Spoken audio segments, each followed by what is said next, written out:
Et maintenant, c'est l'invité explosif. Première partie avec notre invité Arnaud Gidouin, alors dans laquelle nous allons parler un petit peu de ton parcours, Arnaud.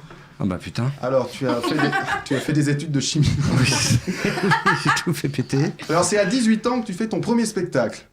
C'est ça, c'est bien ça? Ouais, Est-ce que j'ai juste là? Ouais. Il y a eu des trucs avant, mais pendant que les potes passaient le bac, moi j'allais un peu en salle, mais c'était même pas des salles, c'était des bars, les mecs poussaient des tables et ils disaient tiens Arnaud, tu veux pas faire 3 sketchs pour faire les gens? Puis voilà quoi, et j'avais une grenadine ou une bière d'offerte quoi, tu vois. Voilà, c'était ça. T'étais pas payé. C'était Orléans, ouais. Et alors, est-ce que c'est vrai, là aussi je l'ai lu, alors maintenant tu m'as foutu le doute, hein, comme tu m'as dit que t'avais des fausses bio. Est-ce que c'est vrai que la première personne que tu faisais rire, c'était ton grand-père, avec des impros? Ouais, Pépé, ouais.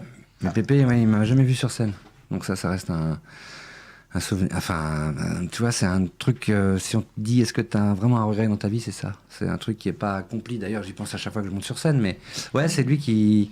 Je lui mettais la télé, le journal, je me mettais derrière lui, je baissais le son et je lui faisais. Je lui racontais des conneries. Alors c'était ou sur le village, ou sur des gens qu'il connaissait, des potes à lui. Voilà, des reportages. Je faisais tous les reportages à la voix, évidemment. Donc c'est ça qui permettait aussi d'improviser, c'est les premiers trucs. Mais moi, ils avaient un café bar tabac, mes grands-parents. Donc c'est là, je crois que tu as appris la tchatch et surtout l'écoute. Ouais. Et souvent, qu'est-ce qui est important quand tu joues dans la comédie, c'est l'écoute. C'est ça. Parce qu'avant de dire quelque chose, il faut que tu écoutes ce qu'il y a avant. Et c'est ça, et c'est l'impro aussi, l'improvisation, c'est l'écoute. Et je crois que dans le café bar tabac, tu peux pas faire autre chose que d'écouter, quoi, parce que t'es vraiment au spectacle, quoi. Ça forme, quoi. Mais tu reçois des mecs, c'est hallucinant, quoi. Électriciens, t'as tous les corps de métier. Et c'est assez dément, quoi. C'est en 1992 que tu montes à Paris, et c'est là que tu vas faire tes premières scènes, avec tes propres sketchs. Ouais. Le truc s'appelait, je crois que c'était Bonjour l'ambiance, tu vois. Oui, merci de rire, parce que c'était pas gagné dès le début, tu vois. C'était Bonjour l'ambiance, ouais, où tu passais au point-virgule, qui était avant, c'était René Marguedge, Christian Varini, hélas, qui est mort en 93 d'ailleurs. Et Marie-Caroline Burnat. Et ils te laissaient passer un sketch. Si ça marchait, t'avais un quart d'heure la semaine d'après. Puis si ça marchait, t'avais une demi-heure. Et après, les mecs disaient, est-ce que vous voulez le voir 1 heure? Et tu bossais pour faire ton spectacle. Et après, si ça marchait, t'allais faire des scènes ouvertes, encore à droite, à gauche.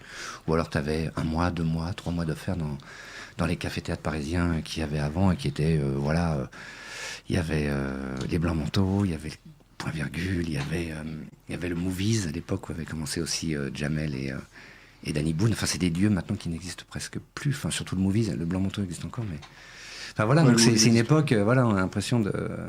Maintenant, ça va tellement plus vite, mais au moins avant, t'avais l'impression de faire tes armes, quoi. Moi, j'ai joué pendant très longtemps devant 6-7 personnes, tu vois. À un moment, je bouffais avec eux, je dis, je veux pas monter sur scène, je vais venir à table avec vous, ça ira plus vite, quoi, tu vois. Et c'est comme ça, après, du coup, ils en parlaient, et après, dès qu'on avait une salle un peu pleine, c'était sympa, quoi. Alors, est-ce que tu as fait une apparition dans la classe? Est-ce que l'info est vraie? Ouais, c'est vrai. Alors, c'est vrai. Avec Fabrice? Avec Fabrice, parce que j'avais gagné une émission qui s'appelait avant, présentée par Pascal Brunner, comme une sorte de radio-crochet, mais un télé-crochet, quoi. Et c'était Yakapa. Je crois que j'avais passé un sketch qui s'appelait La mise au point, et j'avais gagné au bout de... Enfin, tu passais contre des mecs, et j'avais fait 3 mois, et voilà. C'était un peu le grain de star de l'époque, non? Ouais. D'ailleurs, ça m'a pas du tout aidé. mais voilà, enfin, tu vois, ce genre de truc, ouais. Et après, j'ai fait la classe, une fois ou deux, ouais. C'était la nouvelle classe, je crois. C'était pas la classe qu'on connaissait, enfin, ou que vous avez pu connaître avec les Bigards, les Palmades, les machins, mais enfin, il y avait quand même pas mal de monde. Il y avait les frères Scherer, il y avait... Ouais, il y avait qui avec toi, là, à l'époque? Qui n'a pas percé? Il y en a... moi, enfin... mais non, ils ont tous une petite carrière, quand même, c'était sympa, quoi. Alors, tu vas monter une troupe de théâtre aussi, la bande originale. Ouais, ça, alors, on s'appelait Tapage Nocturne, ouais. On était 32. Et puis on s'est foutu sur la gueule à Avignon, mais vraiment, on est venu aux mains. Ouais, bien sûr, moi je me suis battu dans les rues d'Avignon avec le directeur. Non, c'était épique, c'était génial. À un moment, j'étais un peu chaud, moi jeune, j'étais un petit peu chaud et tout. Et c'est vrai qu'il fallait pas me frotter. Et l'injustice, je supporte toujours pas. Et là, c'était injuste ce qu'il disait le mec, l'espèce de mec qui servait de directeur, de créateur de troupe, et on s'est foutu sur la gueule. On était 32, je pense qu'il faisait trop chaud, tu vois. Et à un moment, et donc on est arrivé à Paris avec ceux qui restaient, en tout cas ceux avec qui on avait des affinités. On a monté la bande originale, mais c'est surtout Patrick Joly qui hélas nous a quittés, mais qui avait monté ça, qui écrivait, qui était metteur en scène. Ouais. Et avec la bande originale, vous avez fait la première partie de Gustave Parking. Ouais. C'est Gustave qui a flashé sur nous à Avignon. Il cherchait un spectacle pour faire sa première partie à l'Olympia. Et après, il nous a donné notre chance au Trévise. C'est-à-dire que à l'époque, c'était... alors là, je vous dis un truc, ça n'existe plus. Hein. On faisait l'entrée à 10 francs, sortie en libre participation. Tu mettais 1 euro à l'entrée et tu mettais ce que tu voulais à la sortie, on passait avec des épuisettes. Tu vois le délire. Et c'était dément, quoi. Donc on était complet assez rapidement. Mais maintenant, ça n'existe plus, t'imagines ça? Bah non, les francs, c'est fini. Ouais. Non, mais c'est ça. Mais tu vois, se fout de ta gueule, en plus. Non, mais tu vois, tu mettrais maintenant 1 euro ou 2, je suis sûr que ça cartonnerait, tu vois, aussi. Mais vrai. c'est ça qui est... Mais c'est des époques de dingue, quoi. Moi, j'ai vécu, mais on a repeint le Trévise. Chez Thierry Mancier, on l'a repeint. Vraiment, le Trévise actuel. Pour passer, ça se casse la gueule. Surtout les loges. Les rats, on les dressait pas encore. Maintenant, je te jure, ils sont tellement gros, les rats, qu'ils te donnent la patte là-bas. Hein. Fais pas gaffe, hein. Et tu vois, et c'est des trucs, mais c'est des souvenirs, quoi. On a vraiment repeint le Trévise en rouge et gris, je crois. Ouais. C'était marrant. Il y a Gérard Louvain aussi qui va vous aider. Ouais, c'est ça, il est venu. Et Gérard, ça va être un déclencheur à plusieurs titres, parce qu'il a ramené aussi, il nous a ramené au Splendide, évidemment. Il a ramené TF1 derrière, Moujotte. Et c'est via Moujotte et Gérard qui m'ont mis après en télé pour faire une connerie qui va s'appeler Alibaba. Ah bah voilà. Produit par Ardisson. On a retrouvé des images et Jacques-Antoine. Ouais, qu'on verra pas en radio. Qu'on verra pas là, évidemment. Alors c'était quoi ce jeu Alibaba? C'était un truc, fallait passer. Il y avait 4 mecs, il y avait un candidat qui était avec moi, et il fallait. Tu arrivais dans la caverne avec quelqu'un où tu gagnais quelque chose, mais si tu avais emmené avec toi une sorte de voleur. Parce que c'était Alibaba, si on s'était emmené un voleur, tu partageais la somme avec lui. Alors que si t'emmenais un mec bien, tu gagnais tout pour toi. Enfin, je crois que c'était un peu ça, mais c'était en 97. Et du coup, de l'eau est passée sous les ponts. Et ça m'a pris un peu de mémoire et de cheveux, tout ça. Et tu vas faire aussi du one-man show. Bah oui, ça, j'ai jamais quitté ça en fait. C'est pour ça les gens ils disent télé. Moi j'ai jamais quitté les planches, quoi. Même quand je faisais de la télé, j'ai fait ça, c'était toujours ça. Le one-man, j'ai écrit pour les autres, j'ai bossé seul. Ça s'appelait pas si simple pour nous, c'est ça? Légitimus. Pascal Légitimus, ouais, qui me voit au Trévise et j'étais juste après Anthony Cavana qui venait de ramener du Québec, Anthony Cavana, et Anthony il me dit mais c'est qui ce mec là qui après c'est cinglé ce mec là, arrête pas de me lancer des vannes en coulisses, il est hyper drôle, il est connu en France. non pas trop non. Et donc Pascal vient parce que je ne me connaissais pas non plus et il découvre ça, il dit je crois qu'il faut qu'on fasse un truc quoi. Il a même mis en scène le deuxième spectacle. Ouais. Il a mis aussi la routine, ouais, Pascal. Ouais. Alors, comment c'était le travail que Pascal Légitimus? Pascal, c'est un metteur en scène homéopathe. Non, mais c'est vrai, en fait, il travaille à dose homéopathique parce qu'il connaît, il bosse avec des gens qui connaissent un peu le métier. Il va pas me dire, tu rentres à Jardin, tu vas jusqu'à Court, tu fais 3 mètres, tu dis, non, ça, il s'en branle. Mais par contre, sur les vannes, ou sur ton écriture, il dit... Écoute, cette vanne-là, ça fait 3 fois que tu l'as fait. Je crois que si tu la remontes de 2 ou 3 phrases, je pense que ça va marcher encore plus fort. Ouais, non, je suis pas sûr, parce que là, je l'ai bien dans la rythmique. Essaye. Mais t'essayes pas, évidemment, le soir, tu sais. Il est là, Pascal? Non, il vient pas ce soir. Ok, bon, alors tu fais ton truc, puis un jour, il dit pas qu'il vient. Tu vois, tu lui dis pas que je viens. Et tu vois une tête en haut, comme ça, et tu dis pas ta phrase. Et le soir, il dit, t'as pas essayé? Non, mais essaye-le. Donc, demain, je viens, tu l'essayes. Et tu l'essayes, et ça marche. Et là tu dis putain il fait chier. Et tu dis vraiment je vais l'écouter maintenant quoi. Écoutez Pascal Légitimus. C'est marrant parce qu'il aime ça en plus. Ouais mais il aime ça. Il a ce côté passage tu sais de sage. Il a une très belle phrase dans son spectacle d'ailleurs qu'on avait écrit un peu ensemble. Et d'ailleurs ça c'est cool parce que Pascal il est très fidèle là-dessus. C'est-à-dire qu'il savait après que j'ai écrit pour La Terre entière mais et quand il m'a dit, écoute, viens jeter un œil à mon spectacle, j'aimerais bien que tu m'écrives des sketchs. Putain, t'imagines, c'est juste dingue. Et il dit une phrase super juste que je peux vous dire aussi, parce que ça vous servira. Parce qu'il y a beaucoup de comédiens autour de la table. C'est si tu ne sais pas d'où tu viens, regarde. Si tu ne sais pas où tu vas, regarde d'où tu viens. Et ça, ça marque aussi pas mal de choses. Voilà. Voilà, on va retenir les gars. La Seine-Saint-Denis, donc. Voilà. Ouais, bonjour non, mais tu vois, on m'a dit ça il y a pas longtemps. Si tu sais pas, voilà. Regarde un peu. Est-ce que tu as envie de revenir au One Man Show? Non, franchement, là, c'est un non définitif. J'ai écrit 2 One Man, donc je pense que je vais les donner ou les vendre. non, mais c'est vrai, en plus, parce qu'il y en a qui me demandent, donc j'ai passé là, je crois. J'ai 50 piges bientôt. Je me dis, qui est-ce que ça va intéresser, tu vois? Ou alors j'en ferai un 70 piges. En disant merde, je l'ai loupé à 5 ans, je le fais à 70. Mais tu vois, t'as vraiment de quoi écrire maintenant. Tu vois, tu fais un peu, je sais pas, tu te fais une entorse, tu fais un one man. Les mecs sont dentistes, ils font un one man. Tu perds des cheveux, tu fais un one man. Putain, faut arrêter. Tu crèves une roue, tu fais un one man. Faut arrêter, quoi. Tu vois, il y a un moment. C'est un peu chiant. Qu'est-ce que tu vas dire en fait ? Pourquoi tu montes sur scène ? Voilà, moi je me pose des questions. C'est pourquoi tu montes sur scène ? Pourquoi tu fais ce métier ? Et est-ce que tu le fais pour les bonnes raisons ? Si c'est juste pour avoir ta gueule en couverture de télé 7 jours ou faire rire, 10 personnes, ça m'intéresse pas. Donc je suis très bien en troupe. Et j'ai toujours aimé ça, quoi. Je crois, la comédie en troupe, ou en tout cas l'aventure à plusieurs, ça me... En gros, les partous, quoi, en fait. Oui, on a bien compris. Justement, en 2000, on te voit dans On a tout essayé. Vous avez eu peur. Ouais, le lien est On génial. a tout essayé. Vous avez essayé la partouze ? Non, mais... Non, jamais. Non, je suis trop fidèle pour faire ça. L'appareil Ruquier, c'est les Sweet Bands. Ouais, mais ça c'est pareil, ça fait partie des rencontres. Laurent aime ça parce que c'est un homme aussi de théâtre, évidemment de radio et de télévision, mais c'est un homme de théâtre et qui écrit, et donc il écrit en bande. Et autour de la table, évidemment, il écrit, c'est comme si c'était une pièce de théâtre. T'as l'intello, la chieuse, la jolie fille, le vanneur, enfin, tu vois. Un peu comme ici. Oui, exactement. Le geek, voilà, et la truffe, enfin, tu vois, et on mettra pas de nom dessus, mais tu vois, voilà. Et du coup, ça donne une sorte de... Quand l'alchimie prend, c'est d'ailleurs ce qu'il a recréé aussi aux grosses têtes avec sa bande, et c'est pour ça qu'à chaque fois, c'est populaire, peut-être parfois populiste ou poujadiste, mais en tout cas, ça marche, quoi. Oui, ça marche, il a une recette, il a le truc, quoi. Et en plus, il est lui aussi fidèle. Parce qu'il m'a pris en radio, puis en télé, et après il m'a pris dans sa pièce, parce que j'ai remplacé Ariel Wiesman, parce que je la vole bien, mais c'est un mec, il m'avait proposé d'autres pièces, mais je pouvais pas, et parce qu'il m'a vu aussi en impro, et parce qu'il va voir les artistes, Laurent, c'est ça qui est génial, c'est qu'il va voir les artistes aussi. Il est venu me voir au Québec avec l'équipe de France, quand il y avait un championnat du monde au medley, c'est un mec qui dit viens voir l'équipe, viens voir la France quand même jouer. Et il me connaissait un tout petit peu parce que j'ai fait du one man et j'étais dans Shakespeare le défi. Et c'est en parlant de Shakespeare le défi à table que d'un seul coup, comme je l'ai fait rire un peu, il m'a dit tiens, je te testerai bien à la radio puis à la télé. Alors Shakespeare le défi, c'était quoi ce... On jouait tout Shakespeare en 90 minutes avec Gilles Galliot avec Métayer. C'était une adaptation d'une pièce anglaise qui s'appelait The Complete Work of William Shakespeare Abridged. Et qui était, on a fait 400 représentations. Putain. Ça a été un vrai succès. On a fait 9 mois à guichet fermé à la Comédie de Paris et 6 mois au Palais des Glaces. Mais avant, c'est pareil, nous, t'avais 2 moteurs. Enfin, t'as eu Nulle part ailleurs, quand c'était avec Gildas, évidemment, et De Caunes, où là, c'était l'endroit où il fallait passer pour remplir ta salle, ou pour vendre des bouquins, ou pour vendre des disques. Et après, il y a eu On a tout essayé. Et on a eu la chance de faire... c'est ça, On a tout essayé, oui. Ouais. Et quand on est passé là, parce que...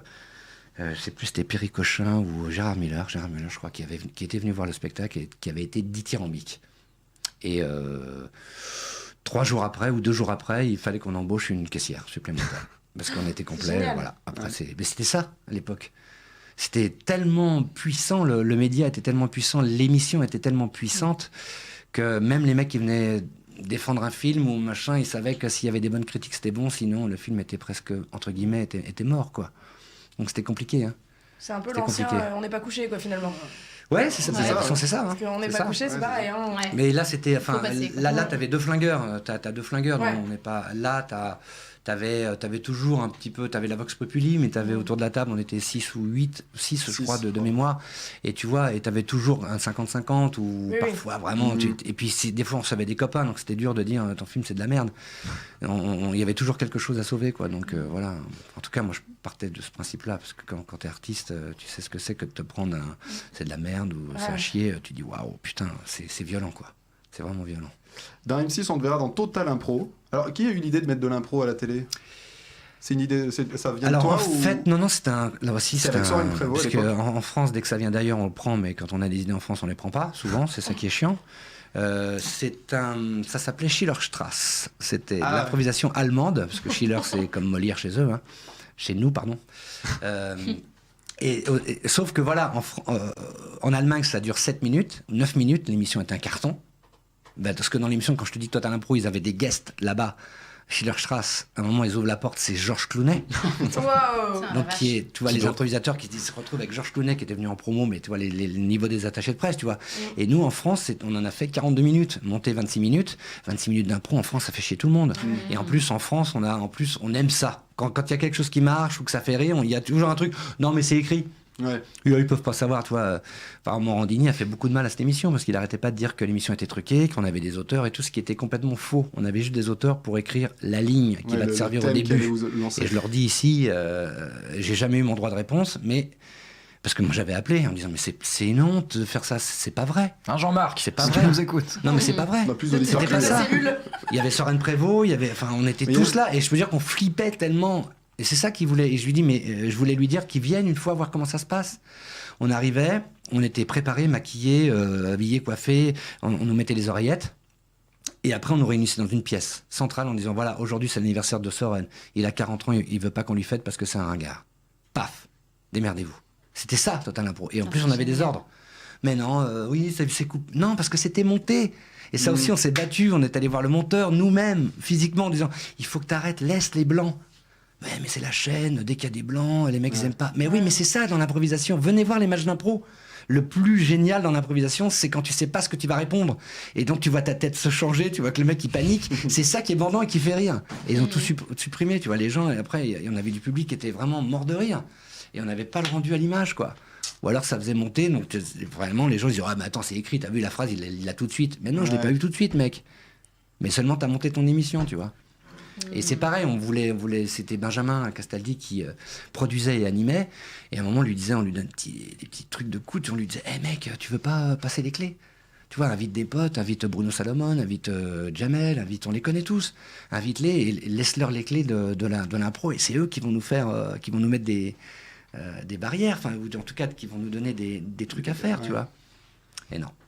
Et puis ça va vite en télé, tu sais, quand on enregistre 6, 7, 8, 10 qui sont en boîte et qu'il faut changer, tu dis non, parce qu'elles sont payées, hein, celles-là, tu vois ce que je veux dire.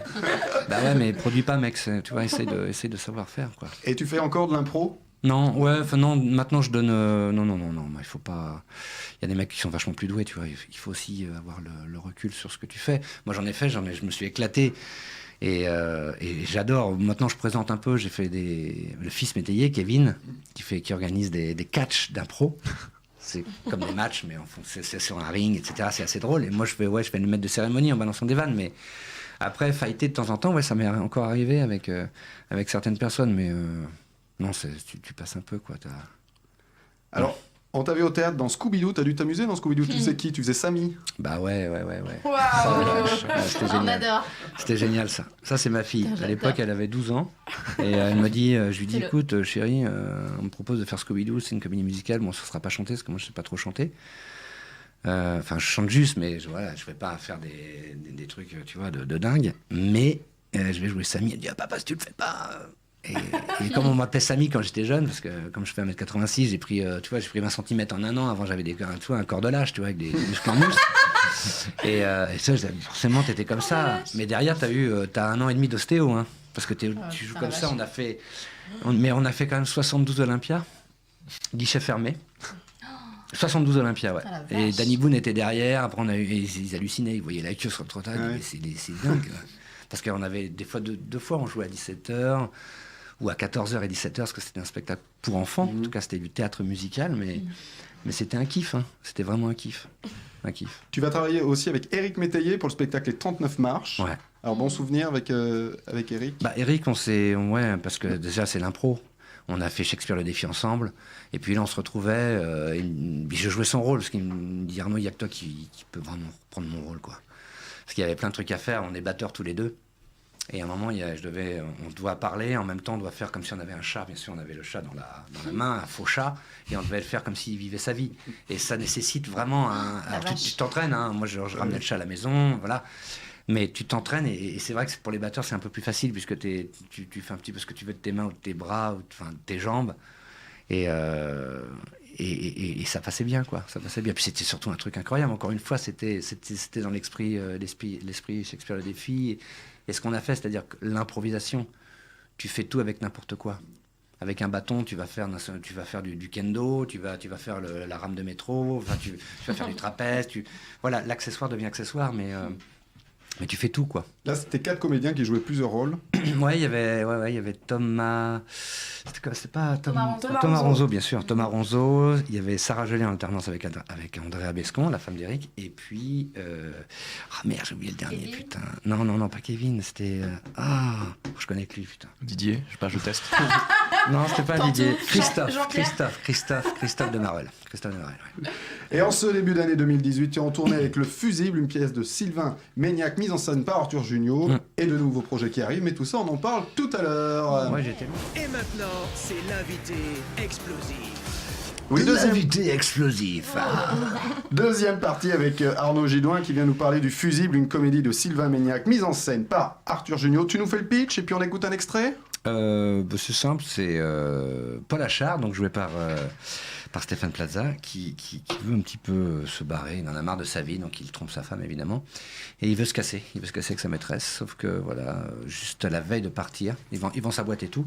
La veille de partir, le foie explose et il se souvient plus. Il devient amnésique. Sauf que moi je suis au courant de tout et moi je suis le gros boulet qui fait que des merdes autour de lui. Voilà. Eh bien, on écoute un extrait. Non, mais le son va partir, t'inquiète pas. Faut surtout pas que Valérie se croise. Ah non. Attends. Quoi? Tu m'as bien dit qu'elle te connaissait pas, toi. Ah oui, mais moi je sais pas mentir, hein. C'est toi le champion, moi je suis nul. Ah non, non, non, J'ai pas du bien tout. Non. Michel, viens ici. Arrête, Paul, arrête.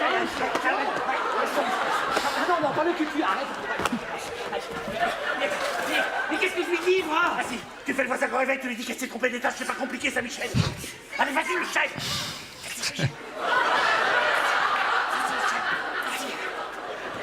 L'extrait est visuel normalement, il y a beaucoup de trucs évidemment. Sans madame, je peux vous aider? Paul Achard est là. Oui? Non, il n'y a pas de... Non, il n'y a pas de Paul ici, non. Bah, il habite au 9e. Ah oui, quelle coïncidence. Et il n'y a qu'une porte à cet étage.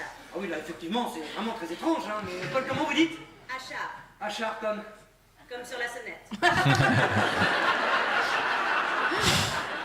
Non mais d'accord, parce que moi j'ai cru que vous disiez à Chartres avec un T comme la cathédrale d'Achard. Moi c'est un T comme Achard. Non, j'ai une Achard dans le doigt, ça pique le... C'est vous le poulet.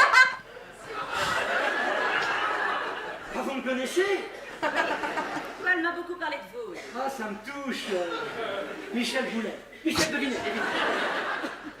Alors voilà, c'est une belle aventure le Fusible, ça a commencé quand ? Ça a commencé en 2015, je crois. Ouais, on a commencé par une grosse tournée de 40 dates pour essayer un peu de rôder et de changer quelques dialogues ou quelques effets. Mais ça a marché parce que Stéphane Plaza, c'est une rockstar, quoi. C'est un mec extrêmement populaire, d'une générosité absolue. Et puis les gens l'adorent, quoi. Moi j'ai la chance d'être dans la pénombre au début, mais sur scène avec lui, parce qu'il fait une sorte de monologue où il présente un petit peu son personnage, etc., ce qui va un petit peu se passer. Et quand le rideau s'ouvre, les gens voient le Père Noël, quoi. Vraiment. C'est assez hallucinant. C'est-à-dire que tout de suite, il y a le sourire. J'ai rarement vu ça, hein. J'ai joué avec des mecs et c'était pas pareil, quoi. Les acteurs très populaires. Mais Stéphane, ça va au-delà de tout ça, quoi. C'est-à-dire que mais de toute façon, c'est aussi tout, quand tu fais une émission, tu es chez les gens, avec les gens, ça change tout. Quand tu fais une émission pour les gens comme ça, voilà. Mais là, tu es chez les gens et avec les gens, donc ça change tout. Tu as l'impression de le connaître. Et c'est vrai que ça marche bien parce que les salles sont pleines, vraiment. Et justement, tu le connaissais avant, Stéphane, ou Ouais, on s'était rencontrés une ou deux fois sur les plateaux, ça s'était toujours très bien passé. Et puis là, maintenant, on est devenus vraiment très très amis, quoi. Il m'a vendu un appartement. Non, justement, non. Il a flashé sur ma maison, mais il voudrait bien la vendre, cet enfoiré, mais non. Alors, ton personnage, c'est Michel Devinet. Ouais. Alors, c'est qui ce personnage? C'est un boulet, quoi. C'est vraiment le mec, c'est le meilleur ami de Paul, donc de Stéphane Plaza, sauf que lui, il a pas de filtre. C'est-à-dire que, voilà... je suis un peu poursuivi par ces personnages, mais en même temps, je ramène à chaque fois comme vous le savez, quand on est sur scène, on ramène toujours un petit peu à manger, quoi, ce qu'on est ou ce qu'on a vécu. Et moi, je ramène toujours un petit peu. Alors, je dois sûrement traîner un peu du Samy derrière moi et de l'ado que j'ai pas encore terminé entièrement où j'ai pas dit au revoir encore à l'adolescence, mais je ramène tout ça, quoi. Tu ramènes ça quand tu crées ton personnage ou quand tu es dans ce genre de situation, en tout cas, de jouer le rôle d'un crétin ou d'un mec, d'un con, parce qu'il faut être enfin on se lance pas des fleurs, hein, mais faut être très intelligent, faut avoir l'intelligence du rôle pour jouer quelqu'un d'idiot, comme pouvait le faire Jacques Villeray par exemple. Il n'y a aucune comparaison, attention, je suis pas en train de me comparer à Jacques Villeray, mais quand il y a dans le Dîner de cons et qu'on voit Jacques Villeray, on se dit mais putain, c'est absolument incroyable, quoi. Incroyable. Et quand après le choix de prendre certains autres pignons, ça marche pas pareil. Parce qu'il faut vraiment, il y a une intelligence à jouer quelqu'un il faut vraiment s'effacer, s'assumer et jouer tout à fond. Parce que si toujours on dit oh non, je peux pas dire ça parce que je suis pas si con que ça quand même, ça marche plus. Ça ne marche plus. Voilà. Mais c'est le personnage est juste comme ça pour en venir. Il fait que des conneries, c'est-à-dire qu'il fait tout sauter, tout ce qui était prévu, lui il désamorce tout. Et donc il met l'autre dans des situations improbables. C'était la première fois que tu travaillais avec Arthur Junio ? Non, Arthur, on a fait un film ensemble qui n'est jamais sorti. Mais c'était ça qui était drôle. C'était jamais sorti. Mais c'était marrant. Il y avait une bonne bande de comédiens pourtant, mais il n'y avait pas eu les financements, il y a eu de l'arnaque. Enfin bref. Encore. Et bah, toujours. Hein. C'est ça. Ça viendra, mais pas tout de suite. Mais donc Arthur, puis on s'est toujours croisés parce que c'est un homme de théâtre. Donc j'avais joué bien évidemment les 39 marches au Théâtre des Béliers. Puis on a fait plein de trucs ensemble. Il a joué dans Touche to Bang. J'avais demandé de faire un guest. Enfin, voilà, c'est partie de ces gens qui croisent toujours ta route et qui font encore une fois partie de. Alors, c'est pas vraiment une famille, mais parce que on dit toujours dans ce métier qu'il n'y a pas d'amis, il n'y a que des connaissances. Mais en tout cas, lui, c'est une belle connaissance. C'est un vrai mec. En tout cas, il est productif. Pas seulement parce qu'il est producteur, mais il est metteur en scène. Il est gérant donc directeur d'un théâtre. Enfin, il est magicien aussi, il est metteur en scène. Enfin, c'est assez incroyable ce mec. Il est fou, quoi. Alors, on n'a pas précisé dans l'extrait, on a entendu donc Stéphane Plaza, on a entendu également Gaël Gauthier qu'on avait reçu ici dans l'émission. Bien sûr. Et si vous voulez voir tous ces gens-là sur scène. Et qui sont formidables. Hein. Nous, on est entouré par une bande, Gaël Gauthier, Philippe Dussault, Juliette Méniac, Irina Ninova. Enfin, voilà, on est tous, c'est presque une famille, quoi, parce que Stéphane aussi, il n'est pas du tout star, quoi. Et on tourne avec lui dans le camion, on est tous ensemble, on est dans le train ensemble. Et après, si on a des trajets à faire, on est dans un espèce de camion à 7 places ou à 8 places, là, machin. Et c'est toujours incroyable, quoi. Je le disais, c'est en tournée, le Fusible. Le 11 février, ça sera à Lille. Le 16 février, à Saint-Malo. Tu me coupes ainsi. Non, c'est bon. De toute façon, je connais pas les dates. D'accord. Le mec te confirme, mais non, en fait. Le 30 février. Je sais, à court terme, ouais. Le 30 février à Nagano. Le 25 février, ça sera à Sainte-Ménéhoul. Mais bien sûr, sûrement. Ouais. Le 28 février à Chalon-sur-Saône. Le 16 mars à Châteaudun. Le 31 mars à Toulouse. J'ai pas d'autres dates. Ouais, mais après, on finit vraiment à Lyon. Au Théâtre de la Tête d'Or, cool. Du 10 au 15 avril. 10 au 15 avril. Fin janvier, on a pu te voir dans Camping Paradis. Alors, tu reviendras dans Camping Paradis. Est-ce qu'il y a du... Non. Après, on a pensé avec... Parce que c'était Laurent Ornin qui réalisait, donc c'est vachement sympa. Et c'est lui qui avait écrit un peu le rôle pour moi. Il dit « Ah, c'est bien si tu viens et tout. » Donc on a réfléchi un peu longtemps, mais... Puis après, tu vois, l'équipe est tellement géniale. Laurent est vraiment un mec très gentil, très agréable. Puis...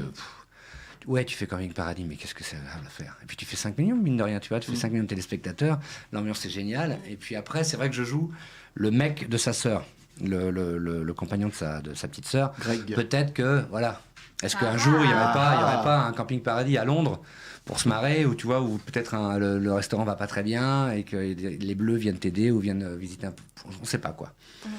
Mais voilà, pour l'instant, c'est pas du tout d'actualité, évidemment. Et d'actualité, alors, mi-juin, il y a un nouveau projet qui arrive. Ouais. Ça va être... On peut en parler. Bien sûr que ça va... Ouais, il faut, ouais. Alors, justement, qu'est-ce que c'est ce nouveau projet ?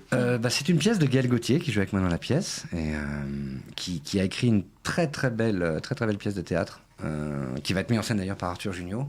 Là, il va y avoir encore des copains un peu cons qui vont être dedans, mais qu'on aime beaucoup. Tu vois, il va y avoir Loïc Legendre, Sébastien Pierre, Thomas Morion, il y aura Flavie Péan.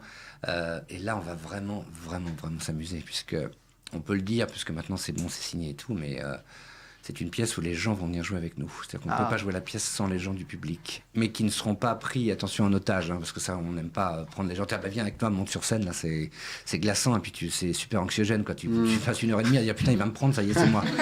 Donc là, les gens vont s'inscrire avant le spectacle, ils mettent leur nom dans une urne en verre.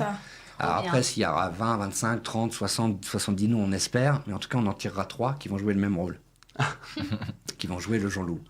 Jean-Loup. Parce que la pièce Ouais. va s'appeler Le Loup-Garou. Ah. Et ils vont jouer un Jean-Loup, et sans lui, on ne pourra pas. Voilà. Et c'est lui, donc si, on peut prendre une femme, un black, un chinois. Enfin, on prend Ça va tout. être Et génial. du coup, quand ça change, quand tu te retrouves avec le nouveau Jean-Loup, nous, tout est prévu, hein, tout est backupé. En fonction de ce que l'autre dit, on va jouer la situation derrière. Ah. Donc on l'entraîne dans notre univers, mais en fonction de ses réponses, on le dirige un peu. Mais s'il nous surprend, il y a des mecs d'impro derrière, donc tu vois, ça va. Mais en tout cas, tout est backupé, tout est prévu. Et donc, mi-juin, il y a déjà une salle, c'est Ouais, signé. normalement, ça devrait jouer à la Michaudière, je pense. Michaudière, très bien. Ben, il faudra revenir en parler. Ah ouais. Parce que ça a l'air très bien. Bien sûr, bien sûr. Ben, vous viendrez Ah surtout ouais. la voir. Ah mais ouais. avec plaisir. Alors ça, Et oui. je crois que ça va être dément. Parce que Ah ouais, ça donne envie. Hein. Voilà, on peut pas tout dire les surprises qu'il Ouais, va y avoir, bien mais sûr. le décor va être aussi en fonction de ça. Putain la vache.